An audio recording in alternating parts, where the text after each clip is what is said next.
علماء کرام یہ سوچ ہماری پیدا ہو گئی ہے، ہم وہ ہیں جن کو سب سچے کہیں، جن کو سب اچھا کہیں، ہمارے ساتھ تو سب ملتے ہیں مولوی صاحب، ہم تو سب کے پیچھے نماز پڑھ لیتے ہیں، وہ ہمارے پیچھے پڑھ لیتے ہیں، ہم ان سے ہاتھ ملا لیتے ہیں، وہ ہم سے ملا لیتے ہیں، وہ ہماری دعوت کرتے ہیں، ہم ان کی دعوت کرتے ہیں۔ علماء کرام بے ادبی، میں آپ سے ایک سوال کرنا چاہتا ہوں، آج کا شیعہ آپ کو بلا کر آپ کے پیچھے نماز پڑھ رہا ہے، آپ کو بلا کر آپ سے ہاتھ ملا رہا ہے، گستاخی بھی کر رہا ہے، آپ سے بھی ہاتھ ملا رہا ہے، آپ میں ایسی کون سی خوبی ہے جو ابو بکر میں نہیں تھی؟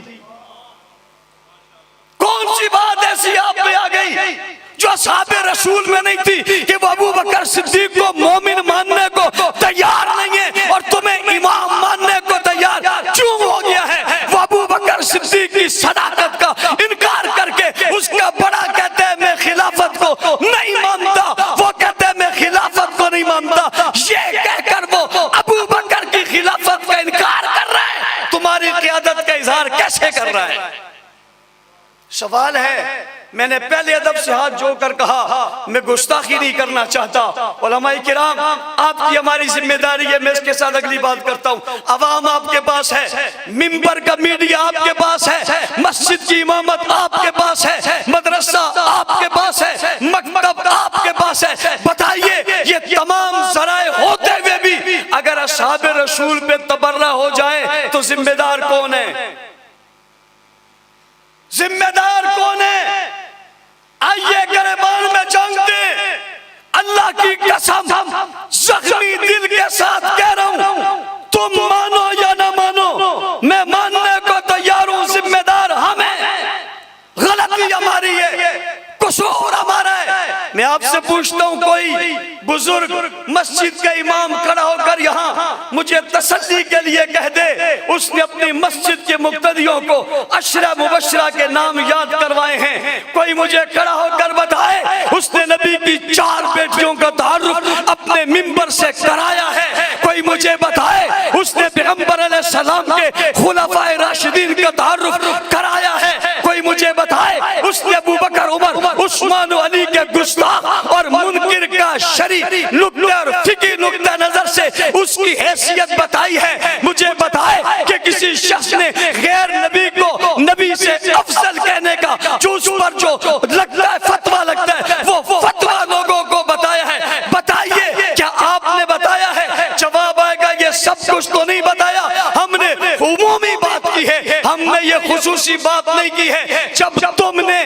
یہ نہیں بتایا کہ یہ قابل رشک ہے، ہم نے یہ نہیں بتایا کہ یہ قابل فخر ہے، تو انہوں نے اپنی قوم کو بتایا نعوذ باللہ یہ مرتد ہیں، انہوں نے اپنی قوم کو بتایا نعوذ باللہ یہ دار اسلام سے خارج ہیں، انہوں نے بتایا نعوذ باللہ یہ غاصب ہیں، آپ اس کی گفتگو نہیں سن رہے تھے جو کہہ رہا تھا جج بھی خود، ملزم بھی خود اور سزا بھی خود اور جناب غاصب بھی خود اور فلاں بھی خود، یہ کس کو کہہ رہا تھا؟ یہ جو کہتا ہے میں آیت پڑھ رہا ہوں فَلَا تَمُوتُنَّ إِلَّا وَأَنْتُمْ مُسْلِمُونَ، تم نہیں سمجھتے ہو جس کی طرف اشارہ کر رہے ہیں، یہ سامنے نقشے کے طور پہ کس کو بٹھا رہا ہے؟ کیا آپ کو نہیں معلوم کہ اس نے فاطمہ کو کٹیرے میں اپنے تصور میں کھڑا کیا، حالانکہ فاطمہ کٹیرے میں کھڑے ہونے والی نہیں ہے، وہ خاتون جنت ہے، پاکیزہ ہے، ہمارے ایمانوں کا حصہ ہے، اس نے کہا تھا میرا جنازہ علی رات میں نکلے دن میں نہ نکلے، کسی کی نظر میرے کفن پر نہ پڑے، وہ دربار میں پیش ہو کر خطبہ دے،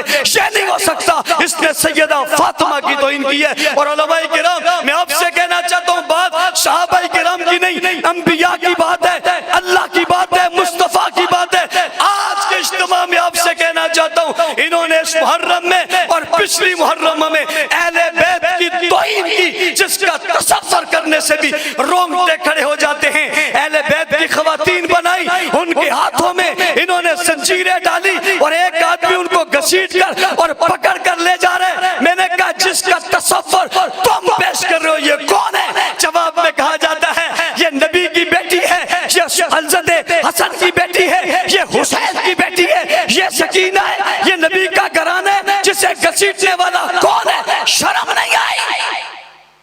یہ پیغمبر کے اہل بیت کی اس سے بدترین توہین اور کون سی ہوگی؟ علماء کرام جھوٹا دعویٰ ہے کہ وہ اہل بیت کے محب ہیں، میں آج کہہ رہا ہوں یہ اصحاب رسول سے زیادہ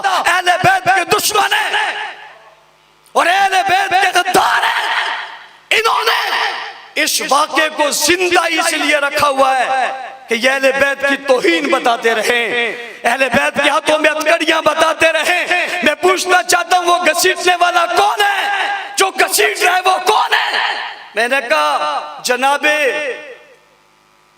حسین رضی اللہ تعالیٰ عنہ کی خواتین کو جس نے گھسیٹا تھا وہ کون ہے؟ کہا یزیدی تھا۔ میں نے کہا اب جو تمہارے پاس کھڑا ہے یہ کون ہے؟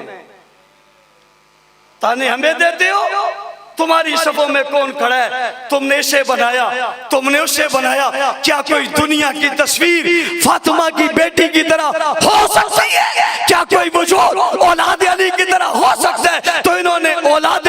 علی کی بھی توہین کی ہے، اصحاب کی بھی توہین کی ہے۔